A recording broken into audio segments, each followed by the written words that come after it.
Expand your vision and look straight into the heart of this Sinai desert. The searing heat blasts against your face like standing before a giant furnace. Daytime temperatures soar to 50 C, scorching every drop of sweat the moment it touches your skin. The sky is cloudless. There isn't a single tree for shade, only jagged rocks, golden sand, and endless desolation. This desert is no place for human life. It is a death sentence pre-written by a ruthless nature. And right in the middle of this massive frying pan, imagine 2 million people huddled together. 2 million lives. Without a single supermarket, without silt-laden rivers, without seasons, without wheat fields. And absolutely no survival solution derived from human intellect. Hunger begins to gnaw at every cell. Children cry until their throats are raspy with thirst. The elderly collapse onto the burning sand. Here lies the most insane and bitter paradox of history. Just 45 days prior, these same 2 million people stood on the shores of the Red Sea. They had witnessed with their own eyes tens of thousands of tons of seawater parting in two, standing tall like two walls of crystal-clear water, so they could walk across on dry ground. They saw the mightiest chariot army on the planet belonging to Pharaoh, crushed beneath the white-capped waves. It was the greatest, most shocking physical miracle human eyes had ever beheld. But then, only 45 days later, they remember nothing. Hunger and thirst are invisible yet incredibly brutal monsters. They have the power to erase even the most glorious memories. An empty stomach, contracting in painful spasms, always screams louder than any hymn of praise. Whispers of discontent begin to seep through every tent, spreading like a plague, finally exploding into a wave of fury. The Bible does not shy away, nor does it edit or soften this naked truth. In Exodus 16:3, the crowd screamed a heartbreaking sentence directly into Moses' face. If only we had died by the Lord's hand in Egypt. There we sat around pots of meat and ate all the food we wanted. Listen closely to this terrifying psychological truth. They would rather be wretched slaves, beaten until they bled and stripped of their dignity, as long as they had food to fill their bellies.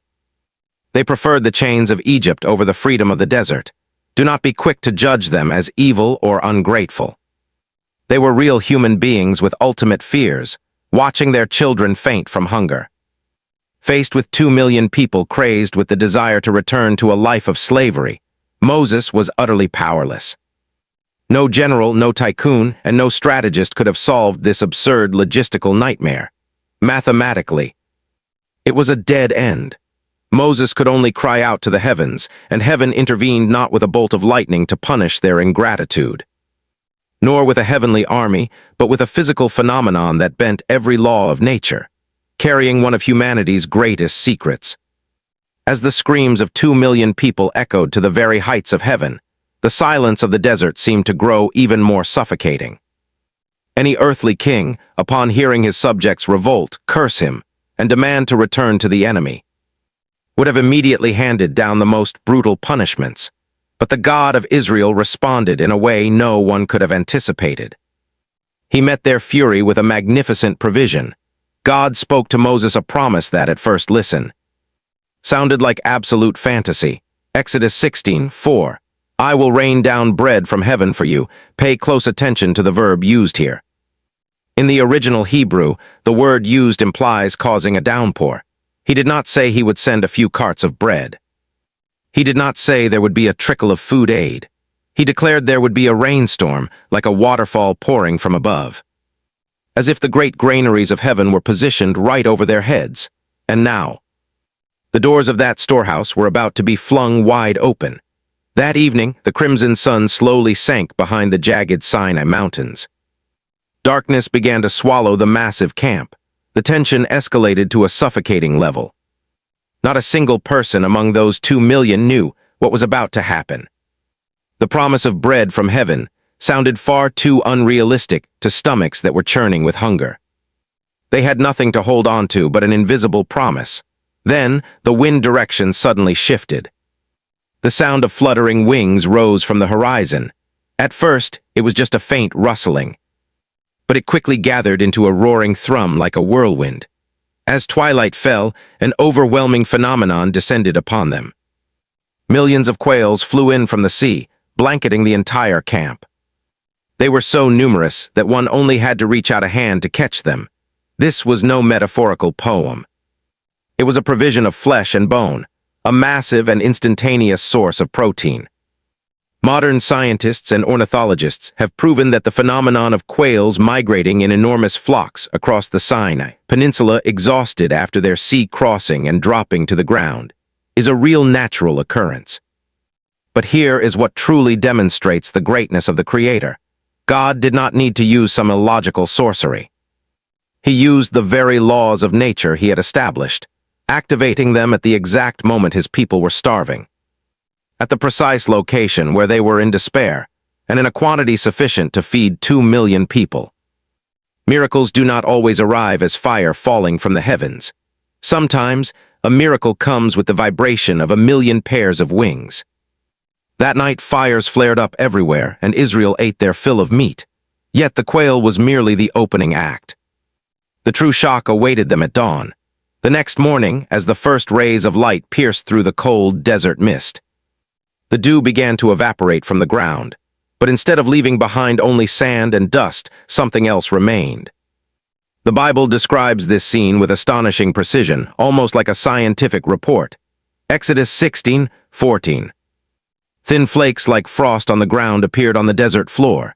It was pure white, delicate, stretching as far as the eye could see, covering the entire desert surface and glistening under the sun, as if the heavens had unleashed a blizzard during the night.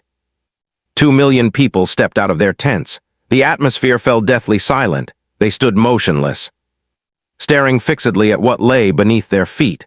They bent down to pick up the strange substance, rolling it between their coarse fingers, a material never before recorded in any human chronicle. And then, someone blurted out in ancient Hebrew, "Man who?" Man who translated literally, "That question means what is it?" They did not have a single noun in the human vocabulary to name this substance, because it had never existed on earth. The utter bewilderment and shock caused that spontaneous question to permanently become the official name of this great miracle. Manna, manna. They named the food of heaven with their own ignorance and doubt. Moses stepped out to face the bewildered sea of people and resonantly declared, "This is the bread the Lord has given you to eat." Heaven did not pour down a tasteless mass of matter just to maintain basic physiological functions. Manna was not a nutritional pill. The Bible records details that demonstrate just how exquisite the Creator is. It had the appearance of pure white coriander seed. When bitten into, it melted in the mouth with a sweet flavor like wafers made with honey. It was even a versatile ingredient for cooking. Numbers 11:8 records that the people went about gathering it, then ground it in a handmill or crushed it in a mortar, boiled it in a pot and made it into cakes. When cooked, its flavor transformed, becoming rich and creamy. Like the taste of fresh oil, it was a culinary gift complete in texture, color, and flavor. However, this miraculous substance did not fall haphazardly. Manna came with a set of strict regulations. These rules were not the rigid bureaucracy of a controlling deity. Rather, they were a system of heavenly economics, the most sophisticated operational model of dependence and trust that humanity had ever practiced. This economic code was clear. Each person was permitted to gather exactly 1 omer for every member of their tent, only enough for a single day. At this very moment, a second miracle, no less wondrous than the appearance of the manna itself, took place. When the people rushed out into the fields to gather it, naturally some gathered much, and others gathered little due to differing physical abilities or greed. But astoundingly, when they brought it back to their tents and used a measure to count it, a supernatural balance was established. Whoever gathered much had nothing over, and whoever gathered little had no lack. Everyone had exactly 1 omer. The manna automatically adjusted its own mass. This substance completely eliminated the gap between rich and poor. It shattered the mindset of capital accumulation. There was no surplus to boast about and no deficiency to feel ashamed of. It was a system of perfect equality that no human economic theory could ever replicate. However, the greatest and most psychologically grueling challenge lay in Moses' next command. No one is to keep any of it until morning, Exodus 16:19. Heaven was issuing a classic psychological test on daily dependence. Do you dare to believe that God will continue to rain down bread tomorrow, or do you fear he will forget? Human nature always craves the security of hoarding. A few stubborn individuals, haunted by the terror of their starving days, secretly hid a portion of manna under their beds just in case. When they woke up the next morning, they were horrified to find that the manna stored out of greed and suspicion had rotted hideously, emitting a foul stench and crawling with loathsome maggots. Fear had transformed sacred food into a breeding ground for bacteria. God's grace cannot be locked in a warehouse as a reserved asset. Yet this economic law shifted strangely on the sixth day. God instructed them to gather twice as much because the seventh day was the Sabbath, and no manna would fall. Miraculously, the portion kept for the Sabbath out of absolute obedience did not rot, nor did a single maggot appear. The exact same substance, when stored out of doubt, bred worms. When stored out of faith and obedience, it remained fresh and pure. Manna was not just food to stave off hunger. It was a profound pedagogical tool to teach a nation of slaves how to live without clinging to yesterday and without fearing tomorrow, but instead fully entrusting their lives into the hands of the Creator today. Pause for a moment to feel the weight of time. Not for a week, not for a month, but for 40 long years. For 14,600 consecutive mornings, regardless of the seasons. No matter how harsh the desert temperature, and whether the Israelites were obedient or rebellious, complaining or cursing, the manna was never late, not even by a single day. The faithfulness of heaven was maintained so persistently and doggedly that humans eventually took it for granted. Moses, the greatest leader of the Old Testament, walked alongside manna for the remainder of his life. He explained its laws. He watched it fall every dawn. He even commanded that a golden jar containing 1 omer of manna be placed inside the Ark of the Covenant, as a souvenir for all generations to come. But here is a shocking truth. Moses himself did not know that the entire grand event he was leading every morning, spent waking up to gather bread from the sand, was actually just a massive dress rehearsal by heaven. Moses was standing in the middle of a magnificent stage, yet he was unaware of the true script. And then, a sharp and sudden rupture in history occurred. After 40 years of wandering, the new generation of Israel, under the leadership of Joshua, crossed the Jordan River and set foot in the fertile promised land of Canaan. Joshua 5:12 records a moment of silence that is chilling to the bone. The manna stopped appearing the day after they ate this food from the land. There was no longer any manna for the Israelites. Imagine that morning. A man takes his familiar basket, pulls back the tent flap, and steps out, preparing for the routine he has repeated for the past 14,600 days of his life. He looks down at the ground, and the earth is empty. No frost, no white coriander seeds, nothing. Manna had officially evaporated from human history as quickly as it had appeared. The greatest, most enduring miracle had ceased forever in silence. But be careful. The manna was not cut off because God's power had run dry. It did not stop because it had failed. Manna ceased to fall because it had brilliantly fulfilled its mission as a cosmic signpost. A signpost is not the destination.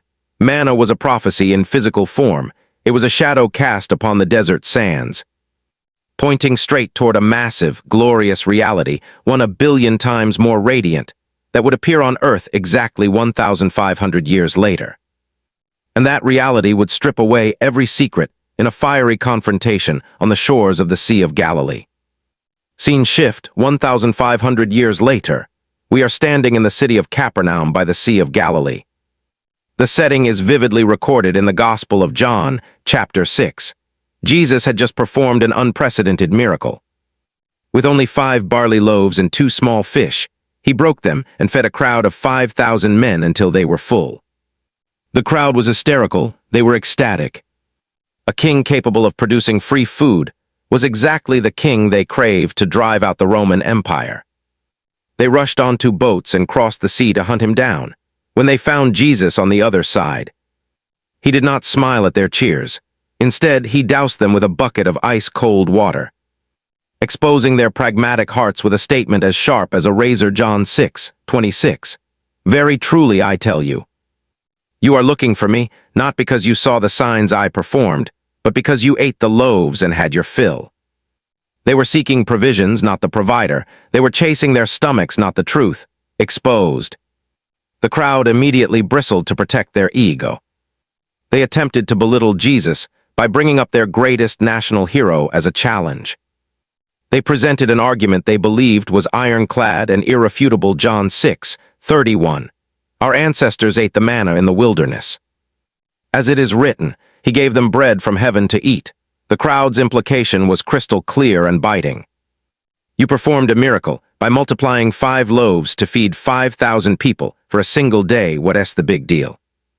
Our great Moses called down manna from heaven to feed 2 million people for 40 years. If you want us to believe you are the Messiah, do a miracle greater than that. At that moment of peak tension, Jesus responded with declarations that tore through the entire veil of mystery, spanning 1,500 years of history. He shattered their misguided pride. Very truly, I tell you, it is not Moses who has given you the bread from heaven, but it is my Father who gives you the true bread from heaven. I am the bread of life. Whoever comes to me will never go hungry, and whoever believes in me will never be thirsty. John 6:32-35. The explosion of biblical structure shines brilliantly here. Every event at Sinai long ago was merely a rough sketch preparing for this very moment. Compare these parallels, which are so perfect they are haunting. Origin: physical manna fell from the sky to the earth. Jesus is the eternal word from heaven, descending into the world in human flesh. Nutritional value: manna could only sustain the mortal body for exactly 24 hours. Tomorrow they would hunger again. Jesus is the living bread who nourishes the human soul unto an immortal eternity. Recipients: manna fell exclusively around the camp of the Israelites. Jesus is the bread of life broken for all of humanity, every nation, every skin color across the entire world. Flavor: manna tasted as sweet as honey and as rich as fresh oil. Jesus brings a sweetness, a grace, and a deep peace that no human language can fully define. The outcome: manna, no matter how miraculous, eventually ran out, rotted, and disappeared. Those who ate manna in the desert eventually died and were buried under the sand. But Jesus is immortal life. He declared that whoever eats this bread will live forever. Physical manna permanently stopped falling more than 3,400 years ago. The promised land welcomed the Israelites, and they had to sow and reap for themselves. But the deepest spiritual lesson, the core principle of heavenly economics, that manna brought never ends. It is operating powerfully at this very moment. Listen to the tear-stained, yet hope-filled verses of the prophet Jeremiah in the book of Lamentations. Because of the Lord's great love we are not consumed, for his compassions never fail. They are new every morning. Great is your faithfulness. Lamentations 3:22-23. Amidst the ruins of Jerusalem as the city was leveled by enemies, corpses piled high, and the temple lay in ashes, the prophet Jeremiah wrote from the most desolate of cinders. Because of the Lord's great love we are not consumed, for his compassions never fail. They are new every morning. Great is your faithfulness, new every morning. Do you see the connection here? Manna could not be stored from the previous day. It would rot and breed maggots. The grace and mercy of God operate under that same miraculous physical mechanism. His grace is fresh every dawn, as pure as the morning dew, reserved for those ready to step out of the cramped tents of their minds to seek it. And this is where we must face a deeply practical question that pierces the heart of our modern life of faith. Are you trying to survive on yesterday's manna? Are you merely lingering on a spiritual high you had with God 5 or 10 years ago during a church retreat? Are you trying to chew on the fading emotions of a prayer night where you once shed tears, treating it as capital to live on today? Are you attempting to use an old, stale miracle from the past to cope with the hunger, the barrenness, and the harsh trials of the present? Awaken. Whatever belongs to yesterday, if you try to hoard it as spiritual insurance, will only breed pride, callousness, and the maggots of empty religious habit. Religion is not a warehouse for memories. True religion, living faith, demands a daily, sweat-drenched dependence. It requires you to wake up. Open your eyes and leave your comfort zone. You must step out of your warm tent. You must bend your back to the barren earth, an act of ultimate humility to hand-pick the grace provided for today. No one can gather it for you. Every day you must come before the throne of grace and admit the weakest of truths. Lord, without the strength you provide me today, specifically this morning, I am completely empty-handed and spiritually starving. When was the last time you came to God with a spiritual stomach, truly screaming in hunger and thirst? Not with a hollow, memorized prayer, not by attending Sunday service out of mechanical habit, but with an extreme, desperate craving, exactly like a person who has trudged through the desert for 45 days without a drop of water, knowing full well that if heaven does not open its doors to cast down bread tonight, tomorrow I will die. That was the attitude of the people of Israel, and heaven did not turn its back on them.